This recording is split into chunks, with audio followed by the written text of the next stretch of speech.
Hello my dear lovely students, आप सभी का वेलकम है पीपीआई ट्यूटोरियल के यूट्यूब चैनल पे। डेली लाइव क्लासेस के लिए आप लोग अभी सब्सक्राइब कर लीजिए पीपीआई ट्यूटोरियल के यूट्यूब चैनल पे, और टेलीग्राम चैनल को भी ज़रूर आप लोग ज्वाइन कर लीजिएगा। वहाँ पे आपको सभी क्लासेस के पहले नोटिफिकेशंस और सारे क्लासेस के पीडीएफ और टेस्ट वहीं पे क्विजेस होते हैं। तो पीपीआई ट्यूटोरियल करके आप लोग सर्च कर सकते हो, आपको डिस्क्रिप्शन बॉक्स में भी लिंक मिल जाएगा, नहीं तो आप टेलीग्राम चैनल पर पीपीआई ट्यूटोरियल भी सर्च कर सकते हो। और विशेष तैयारी करनी है तो आप हमारे पेड कोर्स से भी ज्वाइन कर सकते हो। ठीक है, तो चलिए हम लोग आज की अपनी क्लास को शुरू करते हैं। तो आज की क्लास होने वाली है बहुत ही खास, क्योंकि हम लोग करने जा रहे हैं आपका प्रीवियस ईयर का क्वेश्चन, जो कि अभी तक यूट्यूब पे कहीं भी नहीं हुआ। तो आज की क्लास आपके लिए बहुत इंपॉर्टेंट है, क्योंकि इस क्लास में हम लोग आपका प्रीवियस ईयर क्वेश्चंस करने जा रहे हैं 2021 का। हम लोग साइंस का क्वेश्चंस करेंगे, खासकर केमिस्ट्री का। तो क्लास को शुरू से अंत तक ज़रूर देखिएगा। ठीक है, तो सबसे पहला क्वेश्चंस की ओर हम लोग बढ़ते हैं। अपने पैरामेडिकल के क्वेश्चंस करेंगे आज हम लोग। सो सबसे पहला क्वेश्चन आप देख सकते हो स्क्रीन पे, आपका है question, what is the catalyst for the production of NO by oxidation of NH3 in the manufacturing of HNO3 by Ostwald method. तो ऑस्टवाल्ड विधि द्वारा HNO3 के निर्माण में NH3 यानी अमोनिया का जो ऑक्सीजीकरण कर NO के उत्पाद के लिए उत्प्रेरक आपको बताना है। तो आपको कैटलिस्ट बताना है, कैटलिस्ट आपको बताना है कि इसमें से सही कौन सा होगा।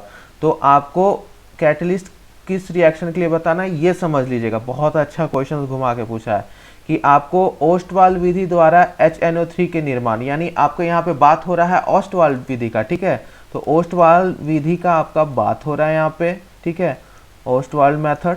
ठीक है, सो ऑस्टवाल्ड विधि द्वारा HNO3 यानी आपको नाइट्रिक एसिड की फॉर्मेशन का आपको यहाँ पे बात हो रहा है। ठीक है, निर्माण में NH3 का ऑक्सीजीकरण कर यानी HNA3 का ऑक्सीजीकरण कर यानी ऑक्सीडेशन करके आपका NO बनाया जा रहा है। तो इस चीज़ में आपको यहाँ जो उत्प्रेरक लगेगा इस रिएक्शन को करने के लिए आपको ये बतलाना है। ठीक है, तो यहाँ पे आपको उत्प्रेरक बतलाना है कि कौन सा होगा। तो आपका ऑप्शन है Ni यानी निकिल, Cr2O3, फिर आपका Pt प्लैटिनम, और V2O5 यानी वेनेडियम पेंटाऑक्साइड। तो क्या होगा सही उत्तर, जल्दी बता दीजिए। निकिल, आपका Cr2O3, प्लैटिनम, या आपका वेनेडियम पेंटाऑक्साइड। तो कौन सा आपका करेक्ट उत्तर होगा ऑस्टवाल्ड विधि में NH3। ये स्टेप जो रिएक्शन देखिए, जितने भी आपको ऑस्टवाल्ड विधि हो गया, कांटेक्ट प्रोसेस हो गया आपका H2SO4 बनाने के लिए, तो इस सब में आपका स्टेप बाय स्टेप होता है। और ये चीज़ें मैंने आपको प्रीवियस ईयर्स जो बच्चे कर रखे हैं 2006 से लेके 2020 तक, तो मैंने बहुत बार जिक्र किया है कॉन्टैक्ट प्रोसेस और ऑस्टवाल्ड प्रोसेस का, कि आपको किस प्रकार से क्वेश्चन स्टेप बाय स्टेप मैंने बता रखा है। तो वो आप प्रीवियस ईयर्स भी अगर अच्छे से कर लोगे तो आपको अच्छे से हो जाएगा। तो प्रीवियस ईयर्स बहुत इंपॉर्टेंट है, और जो गाइडेंस आपको देता हूँ मैं प्रीवियस ईयर्स में कि आप ये टॉपिक पढ़ लो, आप ये टॉपिक पढ़ लो, बहुत ही इंपॉर्टेंट है। तो जो बच्चे प्रीवियस ईयर कर चुके हैं 2006 से 20 तक, उनको पता है कि 2 से 3 बार ये चीज़ मैंने डिस्कस कर रखा है विधि बनाने का। किसी इंपॉर्टेंट विधि को मैंने कॉन्टैक्ट प्रोसेस हो गया, ये अब आया इस बार, तो हो सकता है अगली बार कॉन्टैक्ट प्रोसेस आ जाए। ठीक है, तो ये कॉन्टैक्ट प्रोसेस कहाँ सल्फ्यूरिक एसिड बनाने के लिए यूज़ होता है। तो ये आपको बहुत इंपॉर्टेंट रखता है। ठीक है, तो ये आपको सो करेक्ट आंसर आपका क्या होगा, तो करेक्ट आंसर आपका ऑप्शन नंबर सी, प्लैटिनम। ठीक है, क्या हो जाएगा आपका करेक्ट ऑप्शन, आपका सी, प्लैटिनम हो जाएगा। ठीक है, तो सी ऑप्शन आपका PT यूज़ होगा। अब रिएक्शन कंप्लीट कर लेते हैं हम लोग एक बार। ठीक है, तो एक बार हम लोग रिएक्शन पूरा कंप्लीट कर लेते हैं। तो सबसे पहला आपका रिएक्शन क्या होता है कि आपका अमोनिया यानी जैसा दिया है NH3 आपका ऑक्सीजन के साथ ऑक्सीडेशन क्योंकि करवा रहे हैं, तो आपका किस चीज़ में बदलता है ये NO में। ठीक है, साथ में H2O भी रिलीज होता है। अब ये रिएक्शन को बैलेंस करना होगा, तो हमको यहाँ अमोनिया में 4 आगे लगाना होगा, ऑक्सीजन में आपका 5, और NO में 4 लगाना होगा, और इधर आपको लगाना होगा 6 आपका वाटर में। अब ये रिएक्शन बैलेंस हो गया। तो ये क्या था, स्टेप नंबर 1 था आपका ऑस्टवाल्ड प्रोसेस का। ठीक है, स्टेप नंबर 1 इसे कहते हैं, यानी इसको कैटेलिटिक आपका ऑक्सीडेशन, यानी हम लोग ऑक्सीडेशन ऑक्सीजीकरण करते हैं ऑफ अमोनिया, ठीक है, अमोनिया का हम लोग यहाँ पे ऑक्सीडेशन करते हैं, तो स्टेप नंबर 1 हो गया, यानी ऑक्सीजीकरण करते हैं हम लोग अमोनिया का NH3 का। स्टेप नंबर 2 में हम लोग क्या करते हैं कि ऑक्सीडेशन फिर करते हैं हम लोग इस नाइट्रिक एसिड का जो फॉर्म होता है, ठीक है, तो फिर ऑक्सीजीकरण आपका of nitric acid, sorry nitric oxide, acid में बोल रहा था, सॉरी, नाइट्रिक ऑक्साइड, ठीक है, यानी NO का नाइट्रिक ऑक्साइड का, तो NO प्लस O2, ठीक है, दैट गिव्स NO2, ठीक है। इस रिएक्शन को भी बैलेंस करना होगा और बैलेंस करना रिएक्शन को बहुत ज़रूरी है, ठीक है। फिर जो आपका ये NO2 बना है, अब इसको हम लोग क्या करते हैं, आपका रिएक्शन करवाते हैं विथ वाटर एंड ऑक्सीजन, तब जाके आपका नाइट्रिक एसिड यानी NO3 बनता है आपका। तो यहाँ पर आपको जो NO2 है प्लस H2O प्लस आपका O2 जो कि आपको HNO3 यानी ये नाइट्रिक एसिड आपको देगा, ठीक है। तो यहाँ पे बैलेंस करना होगा रिएक्शन 4 2 और यहाँ भी 4। तो स्टेप नंबर 1 में आपका अमोनिया का हम लोग ऑक्सीजीकरण कराएं, फिर आपका क्या बना, नाइट्रिक ऑक्साइड बना, ठीक है। फिर नाइट्रिक ऑक्साइड का हम लोग ऑक्सीजीकरण कराएं यानी ऑक्सीजन से उसको रिएक्शन कराएं, तो NO2 बना। फिर NO2 का हम लोग इसको ऑक्सीजन और वाटर दोनों के साथ रिएक्शन कराएं, तब जाके आपका नाइट्रिक एसिड बना। तो आपको इस प्रोसेस में आपका यहाँ पे PT यूज़ हुआ, ठीक है, तो PT आपका यूज़ हुआ यहाँ पे। तो ये कैटलिस्ट का ही बात हो रहा था यहाँ पे, फर्स्ट स्टेप का ही ये क्वेश्चन था कि आपको बताना था कि आपका अमोनिया का जब ऑक्सीजीकरण करेंगे उसको NO में बदलने के लिए, तब कौन सा उत्प्रेरक हम लोग इस्तेमाल करेंगे, तो PT। तो अब क्लियर है सभी को। तो एक्स्ट्रा डिटेल में मैं आपको कॉन्टैक्ट प्रोसेस के होमवर्क दे देता हूँ कि इसको आपको अच्छे से स्टेप बाय स्टेप लिखना, क्या इसमें हम लोग बनाते हैं कॉन्टैक्ट प्रोसेस से, ठीक है। तो ये आपका एक्स्ट्रा क्वेश्चन हो गया, ठीक है। अब नेक्स्ट क्वेश्चन के ऊपर चलते हैं, ठीक है। नेक्स्ट क्वेश्चन है और ये प्रीवियस ईयर का सवाल है, आ चुका है, और मैंने एक प्रूफ वीडियो जो आपको एग्जाम के जस्ट तुरंत आपको बना कर मैंने दिखाया था कि मैंने कब पढ़ाया था और कैसे क्वेश्चन आए प्रीवियस ईयर से एक्स्ट्रा डिटेल से। तो ये प्रीवियस ईयर का सवाल है और जो बच्चे प्रीवियस ईयर्स करेंगे हमारे 2006 से लेके 2020 तक, तो उनको ये क्वेश्चन 15 या 13 में मिल जाएगा कि what is the size of particle in true solution. यानी ट्रू सॉल्यूशन में आपको बताना है कि वास्तविक विलयन में कणों का आकार क्या रहता है। बस क्या किया गया, वहाँ नैनोमीटर में सवाल पूछा था प्रीवियस ईयर में, यहाँ एंगस्ट्रॉम में पूछ दिया है, यानी ये 10⁻⁹ मीटर्स में था और ये आपका 10⁻⁻10 मीटर में है, ठीक है। बस यही चेंजेस है। तो आपको मैंने हमेशा कहा है थ्योरी क्लासेस में भी, जो बच्चे पेड कोर्स में पढ़ रहे हैं, कि आपको प्रीफिक्सेस चेंज करना आना चाहिए, ठीक है। यानी एक प्रीफिक्स से दूसरे प्रीफिक्स, यानी नैनोमीटर से पिको में चेंज करना, एंगस्ट्रॉम से मिली में चेंज करना, मिली से माइक्रो में चेंज करना, ये चीज़ में आप। सो इसका करेक्ट उत्तर क्या होगा? सो करेक्ट उत्तर आपका इसका होगा कि आपका वास्तविक विलयन का जो कण का आकार होता है, जैसा कि मैंने बताया आपको नैनोमीटर्स, ठीक है, तो 10⁻⁹ मीटर्स, ठीक है, यानी 1 नैनोमीटर इसको हम लोग कह सकते हैं, ठीक है। तो इसका मतलब क्या हो गया, तो ये 10 एंगस्ट्रॉम से कम होगा, ठीक है, तो कम होता है, ठीक है। तो इसका ऑप्शन नंबर ए सही हो जाएगा। सॉरी, इसमें आपका दे नहीं रखा है वैसे, 10 एंगस्ट्रॉम, आपको इसको 10 कर लीजिएगा, ठीक है, 10 एंगस्ट्रॉम से आपका कम रहता है, ठीक है। तो आपका 10 आपका ये उत्तर सही हो जाएगा, ठीक है। तो ये था आपका करेक्ट, ठीक। तो ये आपका हमेशा कम होगा 10 एंगस्ट्रॉम से, ओके। तो ये था आपका, और ये कन्वर्जन करने आपको आना चाहिए, जो कि मैं आपको डिटेल में थ्योरी क्लासेस में समझा दूंगा कि कन्वर्ट कैसे करते हैं, ठीक है। नेक्स्ट क्वेश्चन पे चलते हैं। नेक्स्ट क्वेश्चन है आपका इलेक्ट्रोकेमिस्ट्री से। इलेक्ट्रोकेमिस्ट्री पिछले वाला क्वेश्चन आपका सॉल्यूशन से था, ठीक है, तो सॉल्यूशन से आपका क्वेश्चन आया है इस बार, ठीक है। न्यूमेरिकल्स तो नहीं था लेकिन सिंपल क्वेश्चन था। ये वाला आपका इलेक्ट्रोकेमिस्ट्री यानी chapter number I think class 12 का चैप्टर नंबर 3 है इलेक्ट्रोकेमिस्ट्री, वहाँ से आपका आया था। यानी आपको the unit of equivalent conductivity आपको बतलाना है, ठीक है। तो अब बहुत सारा उसमें चीज़ है, तो वहाँ पे आपका कुछ ज़्यादा डिटेल्स में कुछ पूछा नहीं जा रहा, बस आपसे इक्विवेलेंट कंडक्टिविटी आपको पता है कि नहीं, पता है तो उसका यूनिट क्या होगा। तो यूनिट के ऊपर बहुत ही इजी सवाल है, ठीक है। तो आपका इक्विवेलेंट कंडक्टिविटी यानी तुलनायिक लगता का यूनिट क्या होगा, तो आपको बताना है। तो सबसे पहले इक्विवेलेंट कंडक्टिविटी आपका क्या होता है, इक्विवेलेंट कंडक्टिविटी बराबर होता है आपका specific conductivity into 1000 divided by normality, ठीक है, जो कि आपका रहता है इस प्रकार से। तो इसका यूनिट आपका क्या आ जाता है, मियो सेंटीमीटर पर सेंटीमीटर, आपका इक्विवेलेंट का इन्वर्स, यानी ऑप्शन नंबर ए। तो स्पेसिफिक कंडक्टिविटी या इंटू आपका 1000 बाई नॉर्मेलिटी, ठीक है। इसको तोड़ेंगे तो स्पेसिफिक कंडक्टिविटी का अगर मैं पूछ दूँ आपका यूनिट क्या होगा, तो इसका होगा मियो सेंटीमीटर, ठीक है। तो ये आपका ऑप्शन नंबर ए हो गया, ठीक है। तो आपका करेक्ट क्या हो जाएगा, ऑप्शन नंबर आपका ए हो जाएगा, ठीक है। सो ये आपका 10th लेवल का सवाल है। The product of reaction of CnH2SO4, यानी कार्बन को हम लोग आपका कॉन्सेंट्रेटेड और डाइल्यूटेड कुछ दे नहीं रखा है, लेकिन फिर भी हम लोग को मान के चलना कि कार्बन प्लस H2SO4 आपका रिएक्ट करता है तो carbon dioxide plus sulphur dioxide plus H2O release करता है, ठीक है। तो यहाँ पे आपको क्या दिख रहा है, ऑप्शन आपका सी, ठीक है। तो सी इज योर करेक्ट ऑप्शन, ठीक है। तो सी आपका करेक्ट ऑप्शन हो गया, ठीक है। नेक्स्ट क्वेश्चन पे चलें। तो ये बस सिंपल रिएक्शन था, जनरल रिएक्शन, जो क्लास 10th के भी बेसिस पे किया जा सकता है। नेक्स्ट क्वेश्चन है आपका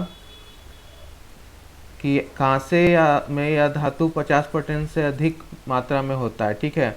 तो आपको बताना है ब्रॉन्ज में ये धातु आपका 50% से भी अधिक होता है, ठीक है। तो ब्रॉन्ज आपका जो है किस किस धातु से मिलकर ये मिश्र धातु यानी अलॉय बना है। तो अलॉयज मैंने हमेशा कहा आपका इंपॉर्टेंट है, और अलॉयज में हमेशा आपका क्लास स्टार्ट होने से पहले ही बोलता हूँ कि अलॉयज कर लीजिएगा, विटामिन्स कर लीजिएगा, फ्यूल्स कर लीजिएगा। तो बता दीजिए आपका कौन सा रहता है, बता दीजिए कौन सा रहता है आपका, जल्दी बता दीजिए। तो ब्रॉन्ज में कौन कौन सा धातु रहता है, बता दीजिए। तो ब्रॉन्ज में आपका जो धातु रहता है वो आपको बताना है। तो ब्रॉन्ज में आपका रहता है कॉपर, तो और ब्रॉन्ज में आपका रहता है, ठीक है। सो हाँ, आपका ब्रॉन्ज में आपको बताना है कि कितना होता है। तो आपका ब्रॉन्ज बना हुआ रहता है आपका दो चीज़ों से, कॉपर प्लस आपका टिन यानी Sn, ठीक है। तो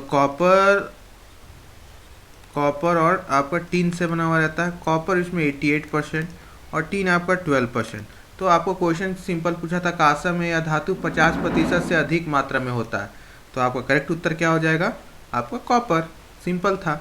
ब्रास में आप बता दीजिए, ब्रास किस किस चीज़ों से बना हुआ है, ब्रास के बारे में बता दीजिए जल्दी से, क्योंकि ब्रास पे आ चुका है तो इस बार ब्रॉन्ज पे आया है। हमेशा मैंने कहा है कि एक्स्ट्रा डिटेल में आपको बस यही करना रहता है। तो आपका कॉपर प्लस आपका जिंक से, तो 70 30 80 20 भी कर सकते हो, ठीक है। अलग अलग क्वेश्चंस में आपको अलग अलग जगह दिखेगा, कहेंगे 66% और 34%। तो मोटा मोटी 70 30 लेके चलिए, ठीक है। तो ये हो गया आपका क्वेश्चन। आगे बढ़े क्वेश्चन नंबर 6 में, विच इज़ लुईस एसिड।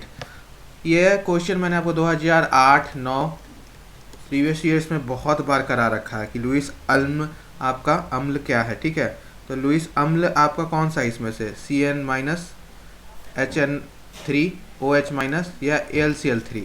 तो आपका AlCl3 एक लुईस अम्ल है, क्योंकि इसमें एल्युमिनियम परमाणु का खुला संयोजकता कोश होता है, ठीक है। क्योंकि इसमें आपका लुईस एसिड है, क्योंकि ये आपका एल्युमिनियम जो है आपका यहाँ पे खुला आपका यहाँ पे रहता है संयोजकता का कोश, ठीक है, इस वजह से, ठीक है।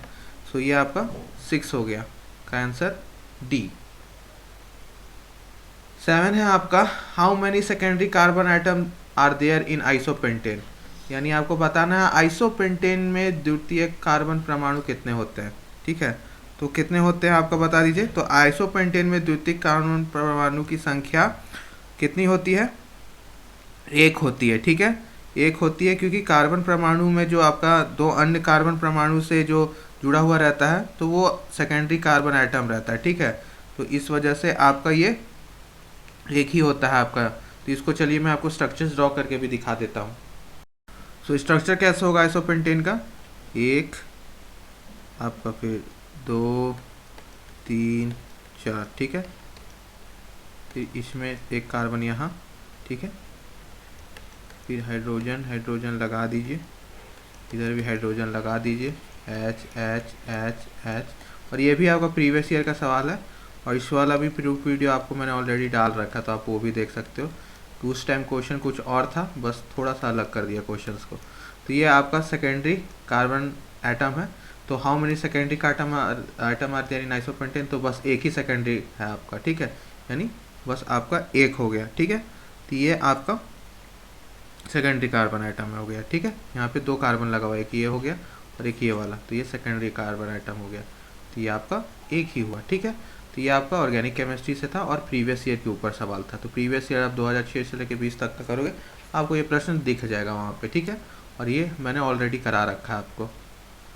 अब आखिरी सवाल, which of the following is not, sorry, यहाँ पे रिएक्शंस दे रखा है आपका, क्वेश्चन ऊपर वाला इंग्लिश ट्रांसलेशन करा था। एक रिएक्शन है सिंपल, आपको उत्पादन बताना है, यानी C2H5COOAg प्लस Br2 है, CCl4 आपका डालेंगे तो क्या उत्पाद होगा, C2H6, C2H5Br, C2H5OH या C2H4, क्या आपका उत्पाद होगा, बता दीजिए जल्दी से, क्या आपका उत्पाद होगा, जल्दी बताइए। तो बता दीजिए इसका उत्पाद क्या होगा, ठीक है। तो ये जो my dear lovely student reactions है ना, ये आपका ऑर्गेनिक केमिस्ट्री से, कहाँ से है, ये आपका ऑर्गेनिक केमिस्ट्री का रिएक्शन है। और एक क्वेश्चन आपका हर साल ऑर्गेनिक केमिस्ट्री पे रहता ही है, ठीक है। तो ये चीज़ आपको हमेशा याद होनी चाहिए, ठीक है। ये ऑर्गेनिक केमिस्ट्री का एक रिएक्शन है, और जितने भी ऑर्गेनिक रिएक्शंस हैं, आपको जो नेम रिएक्शंस है बहुत इंपॉर्टेंट है। और हमेशा से मैं कहता हूँ नेम रिएक्शन पे हर साल एक क्वेश्चन रहता है, और इस साल भी 2021 में भी आपका एक क्वेश्चन नेम रिएक्शंस पे था, ठीक है। तो यहाँ पर आपको दे रखा है सिल्वर प्रोपियोनेट, जो कि ट्रीट कराया जाता है आपको ब्रोमीन एंड कार्बन टेट्राक्लोराइड, तो आपको उसका प्रोडक्ट बताना है, ठीक है। तो क्या हो जाएगा उत्पाद, तो उत्पाद आपका हो जाएगा C2H5COOAg, ठीक है, ठीक है। सो यहाँ पर आपको इसको CCl4 के साथ ट्रीट कराना है in the presence of Br2, तो आपका क्या बन जाएगा बता दीजिए। तो आपका C2H6, C2HBr, C2H5OH या C2H4, तो ये आपका बनेगा C2H5Br, ठीक है। ये आपका यहाँ पे रिएक्शंस में बनेगा, ठीक है। तो ये चीज़ आपको बनाना है यहाँ पे, ठीक है। साथ में AgBr बनेगा प्लस CO2 बनेगा, ठीक है। अब देख लीजिए कि रिएक्शन आपका बैलेंस है कि नहीं है, नहीं है तो बैलेंस कीजिए, ठीक है, नहीं है तो इसको बैलेंस करना होगा आपको रिएक्शंस को, ठीक है। तो एक बार इसको देख लीजिए और बैलेंस कर दीजिए, ठीक है। तो ये रिएक्शंस आपका बैलेंस नहीं है, तो ये होमवर्क है, आपको बैलेंस करना है, ठीक है। रिएक्शंस बैलेंस करना है, LHS इक्वल टू LHS करना है, ठीक है। तो ये आपका नेम रिएक्शन था हंस डिकर रिएक्शन, ठीक है, जिसको हम लोग बोरोडीन रिएक्शन भी बोलते हैं, ठीक है। तो यहाँ पे आपका हेलोजिनेशन और कार्बोक्सिलेशन दोनों हो रहा है, ठीक है। तो ऑप्शन नंबर बी आपका ब्रोमो इथेन करेक्ट है, ठीक है। ब्रोमो इथेन आपका करेक्ट है, ठीक है। तो इसको आपको सही से करना है, ठीक है।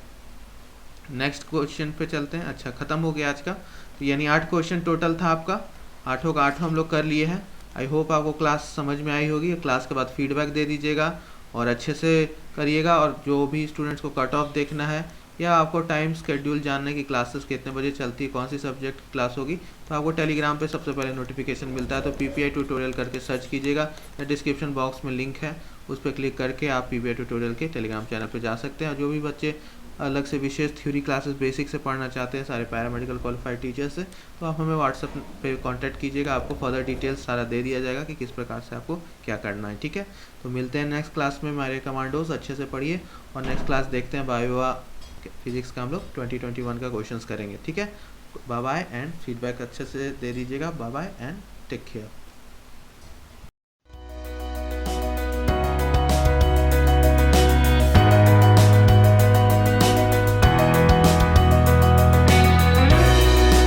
बताना है कि कौन सा हम लोग यूज़ करेंगे इसमें, ठीक है।